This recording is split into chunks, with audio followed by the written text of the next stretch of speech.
Bem-vindos a mais um Sob Escuta da Rádio Observador. Hoje entrevistamos Augusto Santos Silva, Ministro dos Negócios Estrangeiros e um dos homens mais próximos de António Costa. Sr. Ministro, se o PS ganhar sem maioria absoluta, admite uma situação em que o orçamento de um governo do PS seja viabilizado pelo PSD? Como deve saber, eu não gosto de perguntas começadas por se, porque isso é especulação.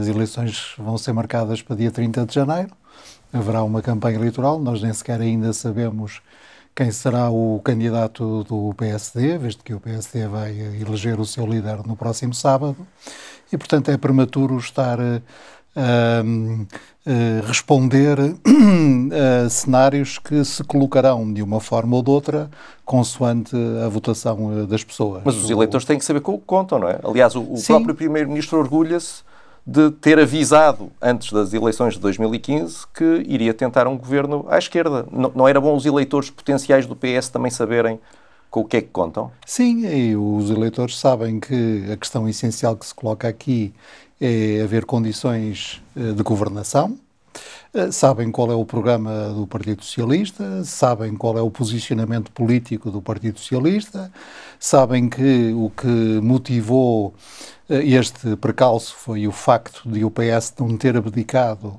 de combinar medidas sociais avançadas com disciplina orçamental com contas certas e não ter abdicado de continuar a preservar o lugar essencial do diálogo e da concertação social no sistema político e institucional português. E os portugueses também sabem qual é o que é que o PS está a pedir. Está a pedir uma maioria que seja estável para que se forme um governo duradouro, e também sabem finalmente que o PS assumirá todas as responsabilidades que o eleitorado lhe quiser dar. Só não sabem uma coisa, se havendo um governo minoritário do PS, se o PS admite que tenha um seu orçamento viabilizado pelo PSD. Só falta saberem isso. Não, a questão que se coloca aí é a seguinte. O sistema político partidário português organiza-se segundo a clivagem esquerda-direita. De todos os partidos representados na Assembleia da República, só um, o PAN, é que recusa essa organização do sistema partidário. E por isso coloca-se na topografia parlamentar entre o PS e o PSD. E, portanto, é útil para que haja alternância democrática em Portugal que os dois blocos, esquerda e direita, sejam concorrentes entre si. Felizmente também para a saúde do sistema democrático português, qualquer dos blocos é liderado por um partido centrista, o centro-esquerda representado pelo PS ou o centro-direita representado pelo PSD. E é bom que isso continue assim. Portanto, se houver uma maioria formada à direita no Parlamento, isso quer dizer que o governo será certamente liderado pelo PSD. Se houver uma maioria à esquerda, como eu julgo que vai haver, será um governo liderado pelo Partido Socialista.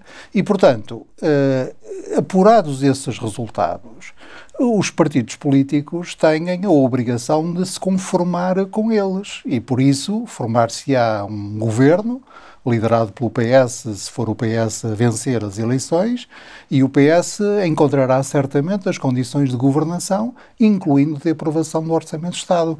Não vejo que na eventualidade de o governo ser liderado pelo PS e o PS não ter maioria por si só no Parlamento, os partidos políticos à esquerda se predisponham a chumbar imediatamente o orçamento do novo governo, porque isso significaria que não teriam compreendido a mensagem do eleitorado, se a mensagem do eleitorado for reforçar a posição liderante do PS.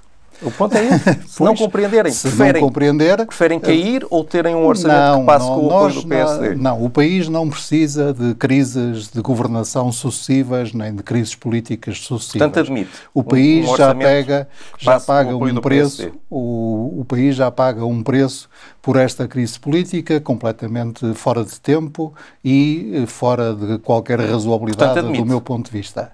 Eu admito todos os cenários que seja necessário para que o país tenha um governo estável e que o governo estável tenha um instrumento tão fundamental para a ação do governo como o Orçamento de Estado.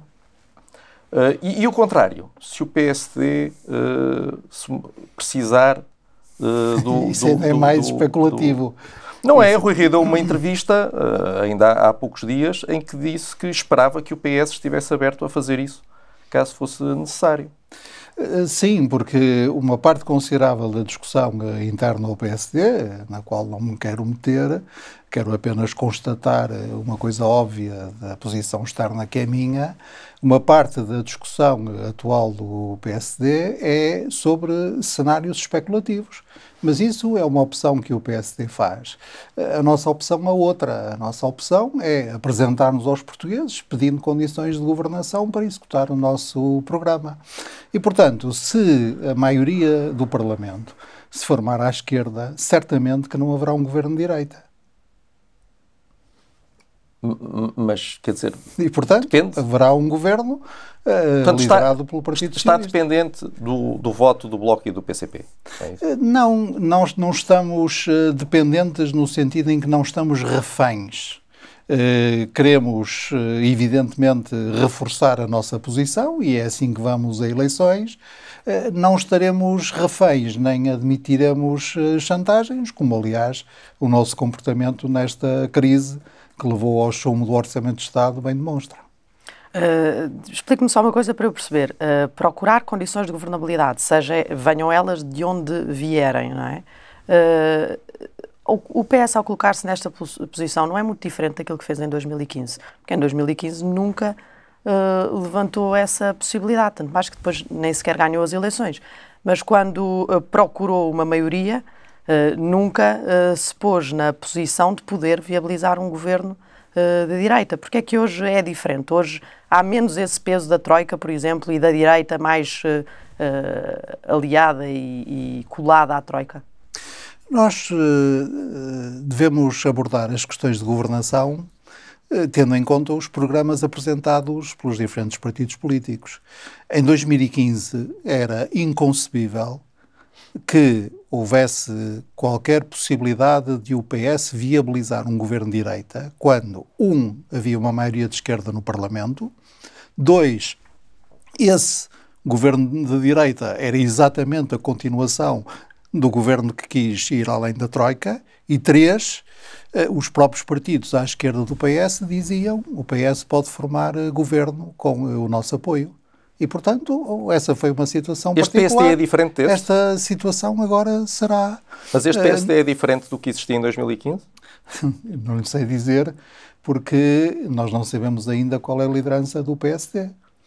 Certamente, não direi nenhuma novidade se disser que toda a gente percebe que a liderança do Dr. Rui Rio procurou puxar o PSD mais para o centro, puxar o PSD mais longe da herança do ir além da Troika.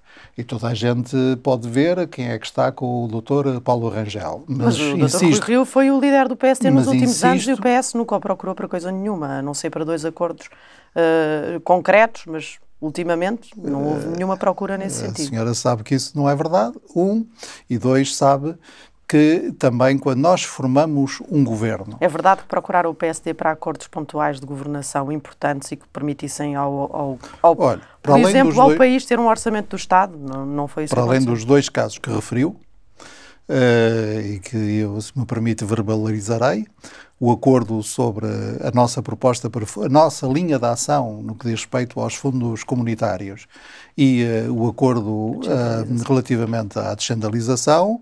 Nós fizemos a reforma da organização das Forças Armadas com o PSD, nós entendemos-nos com o PSD e consultamos o PSD em matéria de todas as grandes candidaturas internacionais que o país propôs, desde logo a candidatura do engenheiro Guterres a secretário-geral das Nações Unidas.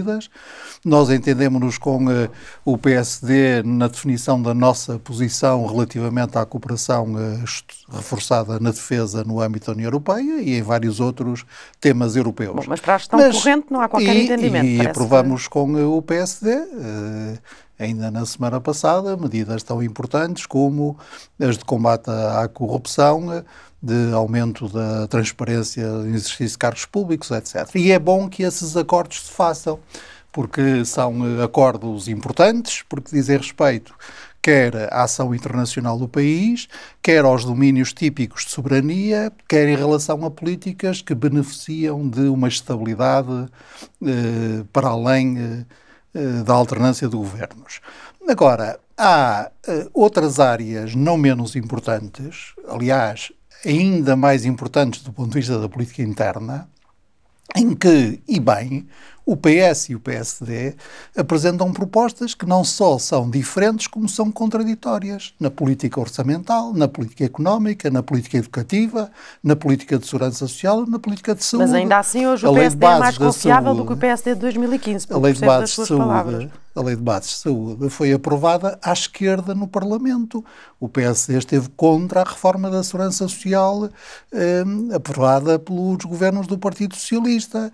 Em política educativa, o PSD ainda está naquela fase em que acha que quanto mais sumos houver na escola, mais qualidade a escola tem e que se deve transformar o ensino superior numa lógica mais de elite do que propriamente de massificação das qualificações de nível superior na população portuguesa. Em matéria de política de segurança social ou de política de saúde, o PSD ainda está muito sob a influência daqueles que acham que o remédio é privatizar e que o problema está na existência e no funcionamento de serviços públicos. Com esse quadro todo que está a apresentar aqui de política interna, de questões onde estão muito distantes, aliás, está a levar mais ou menos naquilo que tínhamos começado, que eu lhe tinha perguntado de início, que é em questões de política e de gestão corrente interna não se entendem, mas a verdade é que está aqui a dizer-nos que pela estabilidade e por uma solução de governabilidade, todos os cenários e todos os entendimentos são possíveis. O que eu lhe pergunto é se para o PS é indiferente governar com um orçamento viabilizado pelo PCP e o Bloco de Esquerda, ou pelo PSD? Não, por isso mesmo é que nós pedimos o reforço da nossa posição eleitoral. O que nós pedimos é a maioria, o que nós queremos é ganhar as eleições. Como, aliás, qualquer outro partido, mas nós queremos ganhar as eleições porque queremos que o governo do PS possa, em primeiro lugar, formar-se, e para isso é preciso ganhar as eleições, no dia 30 de janeiro, às 19 horas. Ganhar no sentido de conseguir ter uma maioria parlamentar, não é? E não de chegar em primeiro. Ganha as eleições, quem ficar à frente e quem tiver condições para formar o governo no Parlamento. Mas então agora já considera que não é enfabular quando se fala em maioria absoluta, porque até agora a sua postura relativamente a um pedido de maioria absoluta era um bocadinho diferente. Ao Observador, numa entrevista em 2019, disse que não tinha nada contra a maioria absoluta, que é uma coisa que o eleitorado pode decidir, mas que não vale a pena enfabular sobre isso. Agora o PS vai passar esta campanha a enfabular sobre a maioria absoluta, é isso? Não, é preciso compreender o que é que quer dizer a palavra enfabular. Nós, quando vamos a eleições, pedimos, aliás, com humildade democrática, às pessoas que votem por nós, pelos nossos programas, pelas nossas ideias e pelos nossos candidatos. A maioria absoluta é ou não é, portanto, a maioria é absoluta ou não, dependendo da soma agregada dos votos. Por isso é que é enfabular pensar que nós determinamos antes, e em vez do eleitorado, qual vai ser a dimensão da maioria. Essa é uma decisão do eleitorado, é a soma das decisões individuais dos 10 milhões portugueses, ou dos 6 ou 7 milhões que votam, que determina quem fica à frente, quem faz a maioria no Parlamento e qual é a dimensão dessa maioria. A única coisa que nos distingue de outros protagonistas políticos e de outras conjunturas no passado é que o Partido Socialista nunca faz chantagem sobre o eleitorado e, portanto, nós nunca vamos para umas eleições a dizer ou nos dão maioria absoluta ou nós amuamos, ou nós só formamos governo se tivermos maioria sozinhos no Parlamento. Não, nós vamos para eleições dizendo queremos o maior número de votos possível, queremos a maior força política possível. Se tivermos maioria no Parlamento, nós formaremos um governo tendo em conta essa maioria. Se não tivermos maioria do PS sozinho no Parlamento, pois evidentemente que temos que estabelecer os acordos. À esquerda ou à direita? Pergunto. insisto. É muito pouco provável que o Partido Socialista tenha maioria relativa no Parlamento, tendo o Parlamento maioria à direita. Isso é muito pouco provável. O que é mais provável. Mas o que é provável que e possível é que o PCP e o Bloco não aprovem, como não aprovaram agora, um novo orçamento do PS. Mas aí é que eu acho que o seu pressuposto é o pressuposto de que as posições políticas são imutáveis e não dependem da legitimidade eleitoral. E com toda a franqueza, isso não é um pressuposto aceitável em democracia. Portanto, vamos ver o que é que o eleitorado diz. E se o eleitorado disser que quer continuar a ter uma maioria à esquerda no Parlamento, sem maioria absoluta do Partido Socialista, isso significa que toda a esquerda tem que perceber bem e aceitar essa mensagem do eleitorado. Em janeiro deste ano, António Costa acusou o Paulo Rangel de participar numa campanha internacional contra Portugal por causa do processo da nomeação do Procurador Europeu e chegou a dizer que o Governo não teria a menor complacência com ele. Concorda com esta posição de António Costa? Entende também que Paulo Rangel esteve envolvido numa campanha internacional contra o país? Eu acho que isso foram factos. Aliás, o decurso das coisas mostrou bem quem é que tinha razão nesse episódio infeliz, que aliás abriu um precedente, não sei se vai continuar, espero que não, mas abriu um precedente porque nunca antes de janeiro deste ano, alguma vez algum partido político na oposição tinha usado Bruxelas e um pretexto ligado à presidência europeia de Portugal para atacar o governo em funções. Não o fez o PS na primeira presidência, era primeiro-ministro Cavaco Silva, em 92, e não o fez o PSD nem em 2000 nem em 2007. Nunca, até agora, um partido político tinha usado Bruxelas para atacar sobre um tema de presidência europeia do nosso país o governo em funções. Mas Paulo Rangel foi eleito líder do PSD, falaram com ele. Naturalmente, mas vamos lá ver, o facto de nós criticarmos alguém, e esse alguém nos criticar... Não é bem criticar, é acusar de participar numa campanha internacional contra o país. É um pouco mais... Não dê às palavras um sentido maior do que elas têm. É uma campanha no sentido em que se transformou um erro de comunicação entre serviços numa acusação gravíssima ao governo português. Era internacional porque foi conduzida a partir do Parlamento Europeu. Não sei onde é que está o problema de chamar os nomes às coisas. O Primeiro-Ministro pôs um peso nesse episódio. Fez uma declaração sobre isso. Portanto, teve peso o episódio. Do nosso ponto de vista, esse episódio foi grave, até pelo precedente que ele representou. Mas estão dispostos a esquecê-lo se tiverem de se entender com Paulo Rangel? Esta ideia de que a lógica da política é uma lógica de conflito permanente, não há perdão nem há ultrapassagem, remeter-nos-ia para os dramas shakespearianos e não para uma democracia madura e moderna como é a democracia portuguesa. Olha, e deixe-me agarrar naquelas dois acordos que houve com o PSD de Rui Rio, que até citou aqui, o da descentralização e sobre os fundos comunitários. Esse processo correu bem, do seu ponto de vista? O Rui Rio foi um parceiro confiável?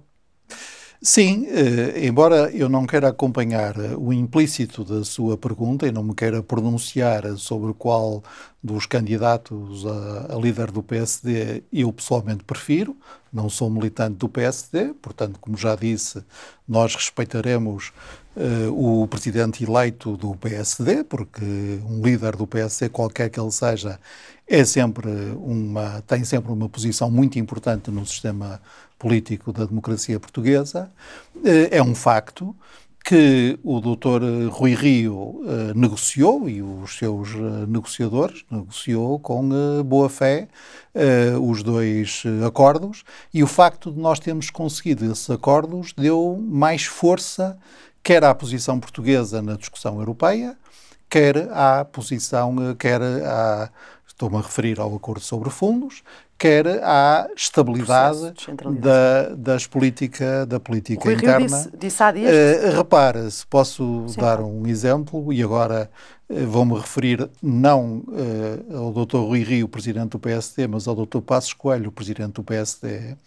Quando nós decidimos propor o engenheiro Guterres para secretário-geral das Nações Unidas, depois, evidentemente, de percebermos que ele estaria de acordo com essa propositura, fizemos questão, em primeiro lugar, de sondar, de perceber qual seria a posição do então Presidente da República, o professor Cavaco Silva, que disse imediatamente que daria todo o apoio, como também o Primeiro-Ministro contactou o líder do PSD, o Dr. Passos Coelho, que lhe disse também que daria todo o apoio. E isso fez diferença, porque uma das fraquezas daquela que podia ser a mais forte adversária do engenheiro Guterres, até porque era mulher e do leste europeu, como a praxe sugeria que devia ser, era que o seu país, a Bulgária, estava internamente dividido sobre esse tema. E, portanto, isto dá força à posição internacional de Portugal, isto dá força à posição europeia de Portugal,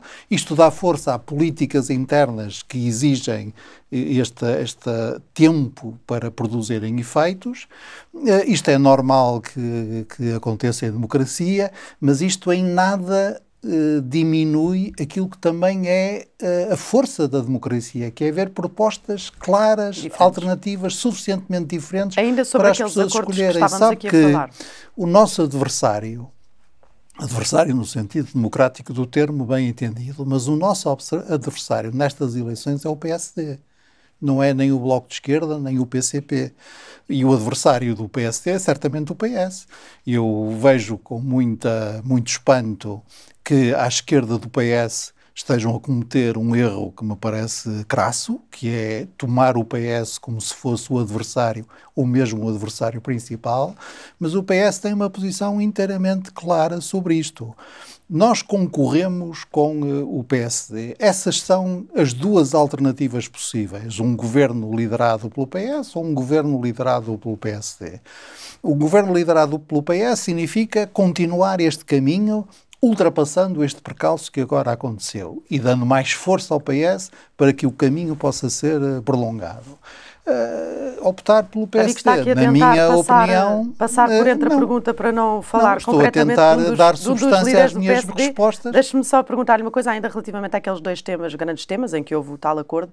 O Rui Rio disse recentemente que se fosse hoje faria outra vez esses acordos. O PS também os faria com o PSD? Tentaria fazer, certamente. Repare, eu não posso garantir que faço um acordo quando esse acordo depende de um terceiro, não é? Mas posso garantir que tento fazer esse acordo. E isso certamente que o PS fazia. Aliás, tenciona fazer outros acordos. Independentemente de quem fosse o líder do PSD daqui para a frente, não há uma preferência nisso? Ou Rui Rio é mais confiável na direção do... O Partido Socialista não tem preferências sobre os líderes do PSD. Porquê? Porque seria, até do ponto de vista da boa convivência democrática, seria um atrevimento, uma falta de cortesia da nossa parte estar agora a interferir na luta interna do PSD. E que outros Nós esperamos acordos... tranquilamente até ao próximo sábado para saber qual é o nosso interlocutor e qualquer que seja o interlocutor. É para nós o interlocutor escolhido pelos militantes do PSD. E isso é que lhe dá força e legitimidade. E que outros acordos é que antevê para a próxima legislatura entre PS e PSD? Estava agora mesmo a falar de outros acordos?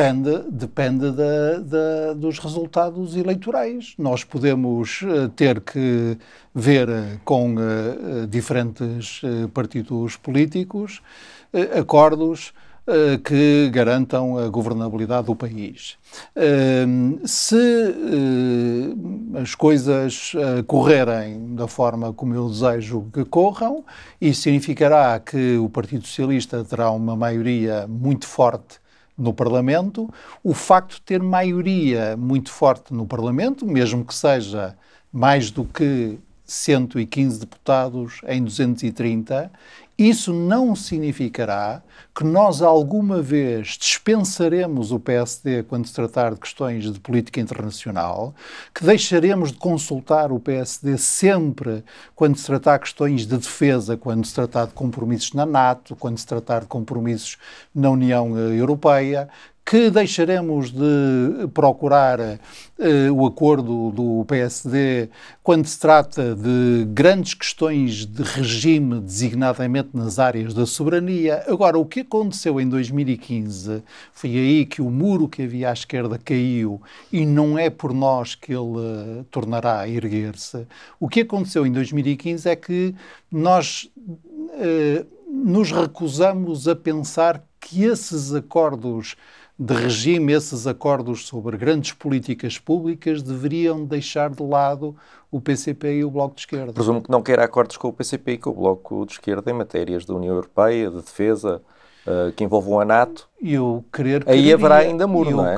Quereria. O meu problema Desde que pensassem como o Sr. Ministro, mas não pensam. Não é preciso pensar como eu. Não tenho uma concepção tão solipsista da minha própria pessoa ou posição.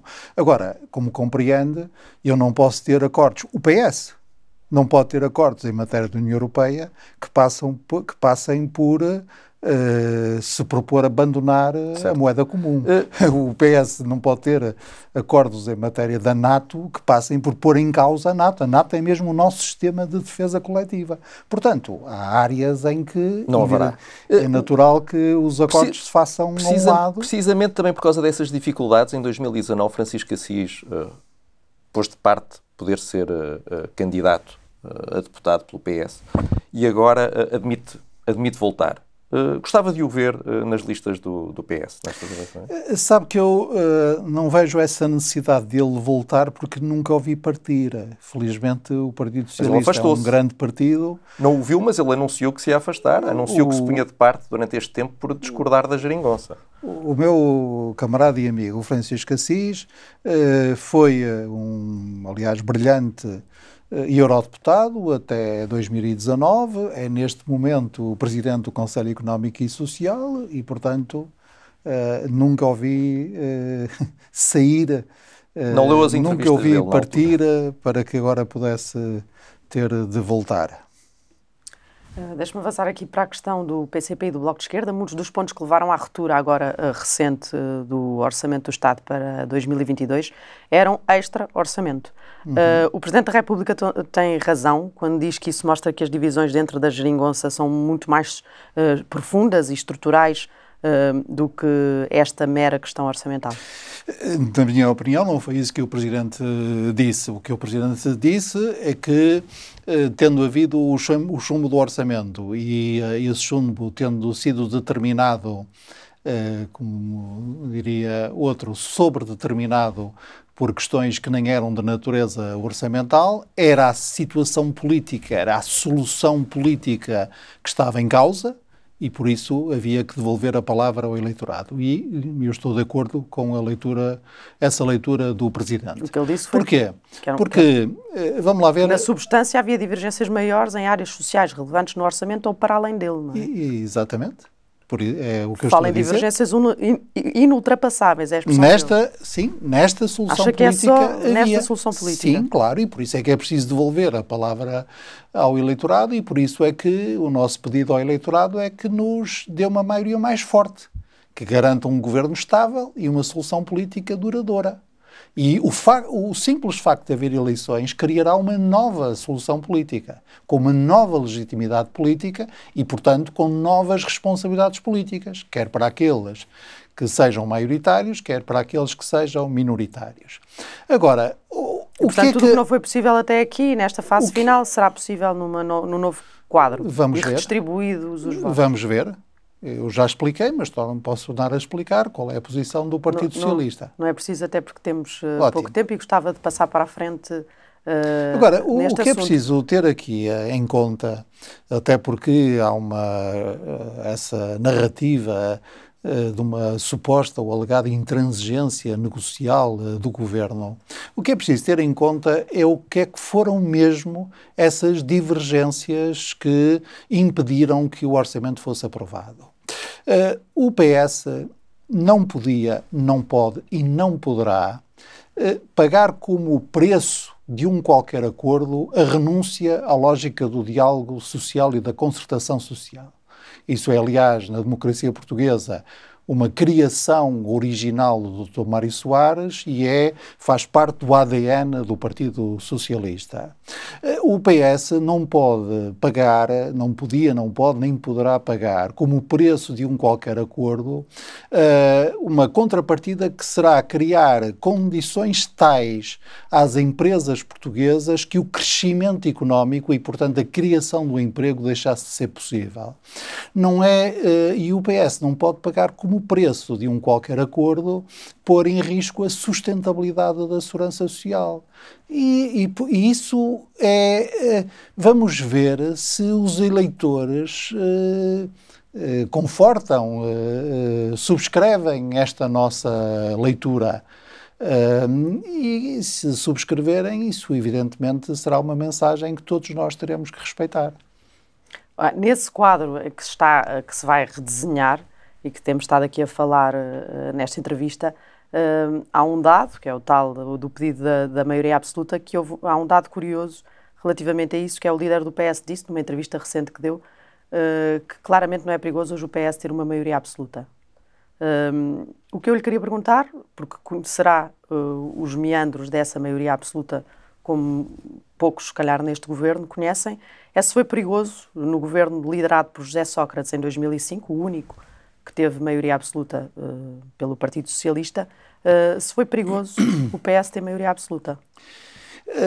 Eu não usaria a palavra perigoso, que aliás o secretário-geral do PS, o primeiro-ministro, também não usou para descrever o passado. Agora, quer nas dinâmicas das maiorias absolutas do primeiro-ministro Cavaco Silva, quer na dinâmica da maioria absoluta do primeiro-ministro José Sócrates, o país não tinha ainda o sistema de controlos de pesos e equilíbrios tão desenvolvido como tem hoje.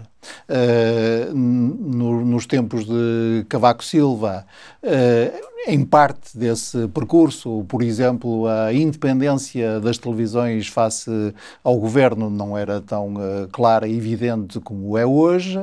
Nós temos hoje em Portugal o Presidente da República eleito diretamente, que não vem da área política do Partido Socialista, nem foi apoiado na sua eleição ou reeleição pelo Partido Socialista. Temos um Tribunal Constitucional e o nosso registro ao longo destes 6 anos. José Sócrates também acabou por ter depois logo um presidente, em 2006, pouco tempo depois, um presidente de uma área política diferente. Presidente da República que decidiu tomar partido Em 2006 corria na tudo, dinâmica política. Corria tudo, como se costuma dizer, ouro sobre azul. Porque este presidente tem mais distanciamento face à normal conflitualidade. Mas o primeiro-ministro falou de coisas concretas, falou num poder judicial independente que hoje existe. Sim. E que nessa maioria, pelos vistos, considera que não existia, uma comunicação social independente e um presidente da República que fiscaliza, controla a ação do governo. Estamos assim tão diferentes relativamente a 2005, é isso? Hoje já não é perigoso, já não é nocivo uma maioria absoluta do PS e já foi? Não foi isso que o Primeiro-Ministro disse, mas eu também não sou o intérprete oficial das palavras do Primeiro-Ministro, nem oficial nem oficioso. O que é preciso ter em atenção é que as condições de governação com o exigente escrutínio e controlo do Parlamento, mas também nas competências que lhes são próprias do Presidente da República e de outros órgãos de soberania, incluindo os tribunais, estão muito amadurecidos em Portugal.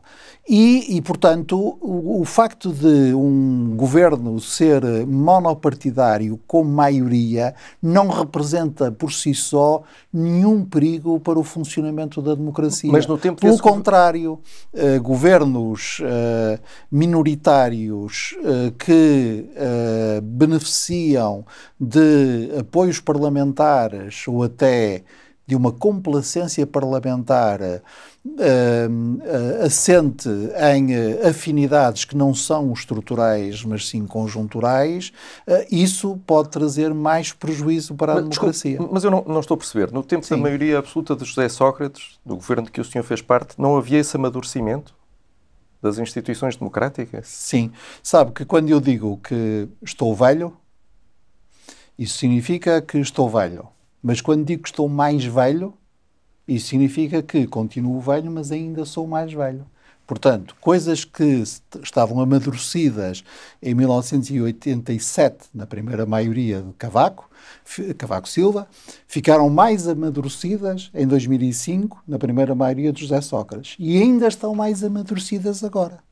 É isso que Mas sentia isso na altura, em 2005? Sentiu isso enquanto foi ministro? Porque foi do ministro... Nós não estamos a fazer uma entrevista sobre a história recente do país, portanto não vamos gastar Quem o nosso falou disto foi o atual primeiro-ministro. Tempo... Sentia que é o PS que está a pedir a maioria absoluta agora e tem esse histórico. Do Poder Judicial. Esse histórico é um histórico inconveniente nesta altura? É desconfortável para o PS, essa maioria absoluta? Não é inconveniente, não é desconfortável. O PS vive muito bem com a sua história, com os momentos mais felizes e os momentos mais perturbadores da sua história. Esse foi um dos momentos mais perturbadores? Eu até diria que mais perturbador foi o que aconteceu a seguir.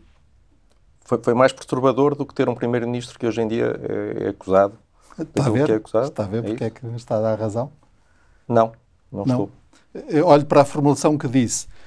Teve então X, que depois agora se veio a revelar Y. Continuo a não perceber, mas enfim, no tempo dessa maioria absoluta de José Sócrates havia um poder judicial independente, havia uma comunicação social independente e havia um Presidente da República que controlava o governo. É isso?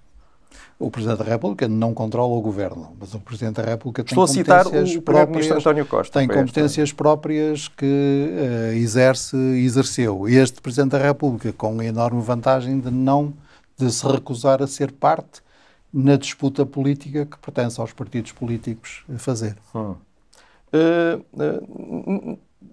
Tivemos agora recentemente mais um caso problemático a envolver as Forças Armadas. Em sua opinião, o Ministro da Defesa fez bem ao optar por não informar o Primeiro-Ministro e o Presidente da República daquilo que se passava no caso Miríade? Como ele já explicou e como o Presidente da República também já explicou, sim. Fez mal em não informar? Não. É isso? Perguntou-me se fez bem em não informar. Mas estou a responder que sim. Em sua opinião, fez bem em não informar? Sim. É que o Ministro no Parlamento disse que se soubesse hoje, se soubesse na altura o que sabe hoje, teria informado. Em sua opinião, com aquilo que sabia na altura, fez bem. Mas vão lá ver. O Primeiro-Ministro da Defesa Nacional e o Chefe de Estado-Maior-General das Forças Armadas já explicaram com clareza absolutamente meridiana para quem quiser perceber o que se passou. Houve denúncias que eram, aliás, localizadas, estavam muito longe de remeter para a dimensão que o caso aparentemente terá agora a acreditar no que vai saindo na imprensa e informaram-se, portanto, as Forças Armadas informaram o poder político, informou-se também as Nações Unidas ao abrigo do que determina o protocolo que regula a nossa participação nessa missão de paz e o segredo de justiça foi respeitado integralmente, com as consequências positivas que podemos ver. Estamos numa semana onde tudo se prepara, ou pelo menos estão a existir reuniões nesse sentido, para que no próximo Conselho de Ministros possa haver novidades relativamente às medidas da pandemia, para conter a pandemia. Em fevereiro deste ano, admitiu a responsabilidade do Governo no agravamento que tinha acontecido depois do Natal, depois de um relaxamento das medidas na altura do Natal. O que lhe pergunto agora é o que é que o Governo deve fazer para evitar que o Sr. Ministro tenha de fazer declarações semelhantes quando passarmos o Natal. Se fosse só para isso, não é aqui o meu conforto pessoal que está em causa. O Governo vai certamente tomar medidas no Conselho de Ministros da próxima quinta-feira. É para isso que nos estamos a preparar. Para isso se realizou a reunião no Infarmed com os peritos, com a pública, aliás, com a participação de partidos políticos, parceiros sociais, etc. Para isso, amanhã, terça-feira e quarta, o Primeiro-Ministro recebe os partidos políticos para saber também, para consultá-los, e na quinta-feira o Conselho de Ministros tomará decisões. A taxa de vacinação é elevada, isso tem sido repetido pelo Governo e pelos peritos também durante esta reunião do Infarmed. Foram dados é mesmo a mais elevada da União Europeia. Exatamente, foram e uma das mais elevadas do mundo. Vários dados relativamente à efetividade da vacinação e como os níveis continuam satisfatórios. O Governo age agora porque tem medo que aconteça aquilo que aconteceu no ano passado? Não, o Governo age porque é a sua obrigação. Aliás, a obrigação de nós todos. Nós todos temos de, perante um aumento do número de novas infecções, fazer duas coisas. Em primeiro lugar, não entrar em pânico. Em segundo lugar, responder com medidas que possam produzir os efeitos que nós queremos, isto é, diminuir este crescimento das infecções, diminuir o crescimento, e, de modo a ele possa ser gerido, e, sobretudo, a cautelar que as suas consequências para a saúde das pessoas e para o funcionamento do sistema de saúde sejam as mínimas possíveis.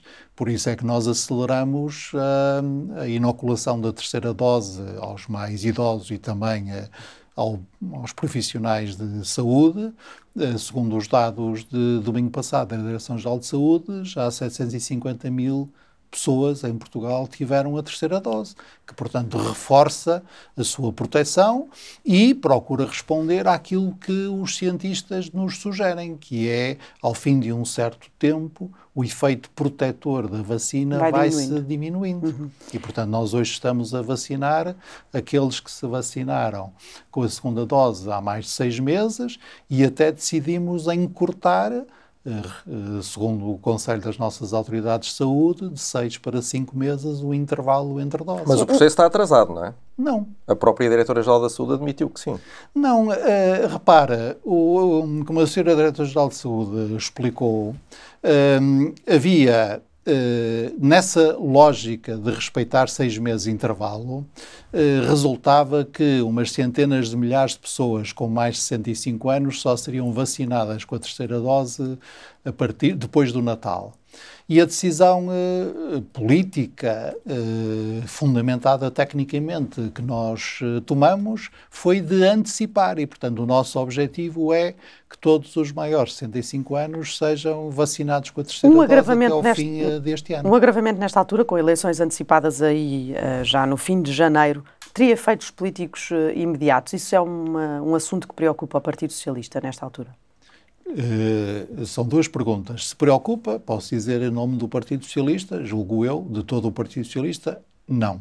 Não é isso, não é o efeito eleitoral da pandemia que preocupa o Partido Socialista. O que preocupa o Partido Socialista é o efeito deste recrudescimento, desta quinta vaga, como alguns já dizem, da pandemia, sobre as condições de saúde do país e sobre a nossa resiliência, a capacidade, as condições económicas e sociais do nosso país. Isso é que é preocupação.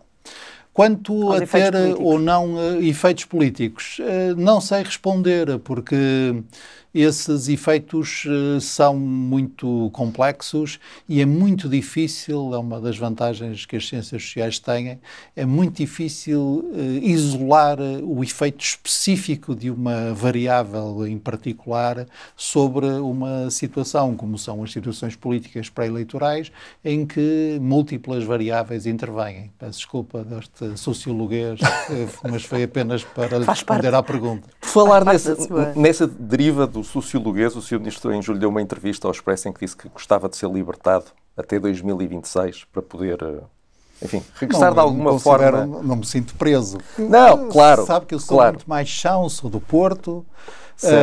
Não vou repetir palavras que o observador depois adora. E, portanto, limitei-me apenas a dizer que é uma ambição que ainda não perdi, poder terminar a minha carreira profissional no meu lugar, que é professor catedrático da Faculdade de Economia da Universidade do Porto. Portanto, tenho até 2026 para realizar esse sonho. Como falta muito tempo, a nossa curiosidade é saber se vai ser candidato a deputado nas listas do PS agora nestas eleições. A minha resposta a essa pergunta é se os órgãos decisores do meu partido assim me o propuserem, terei todo o gosto em participar em mais esta luta. E se o PS a seguir a essas eleições formar governo e o próximo Primeiro-Ministro o convidar para continuar no governo, também estará disponível para isso? Já são muitos ses. São, eu sei, mas... Portanto, vamos esperar que o PS ganhe as eleições, que o Primeiro-Ministro seja o Dr. António Costa. A única coisa que eu lhe posso garantir... Mas já é um recordista. É que não serei Ministro em nenhuma outra circunstância, como aliás é natural. Portanto, já é preciso que o PS ganhe as eleições. Já é um recordista. Nesta altura do campeonato não põe uma meta na sua ambição em número de pastas diferentes que ocupa e número de dias em funções governativas, porque já é a personagem de política com mais tempo de governo. De governos. Portanto, está há um a sugerir... limite? Pergunte-lhe se tem um limite na sua cabeça.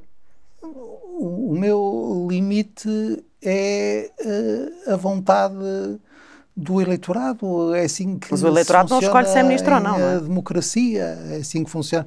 Não, mas a escolha do eleitorado é determinante para que todas as outras questões se possam colocar. E admite ser ministro de um governo liderado por outro primeiro-ministro do PS que não António Costa, por exemplo, de um governo liderado por Pedro Nuno Santos? Ou aí já não? Mas vão lá ver, o Partido Socialista vai se apresentar a eleições. O secretário-geral do Partido Socialista é o António Costa. Não é na nossa tradição, ao contrário do que acontece com os nossos camaradas alemães, ter um candidato a secretário-geral e um candidato a primeiro-ministro. E, portanto, o candidato a primeiro-ministro é António Costa. Portanto, qual é o problema? Não vejo aqui nenhum problema. Problema no sentido matemático do termo, isto é, nenhuma questão sobre a qual eu tenha que me debruçar. Certo. Sr. Ministro, muito obrigado. Foi mais um Sob Escuta da Rádio Observador, com Augusto Santos Silva. Até breve.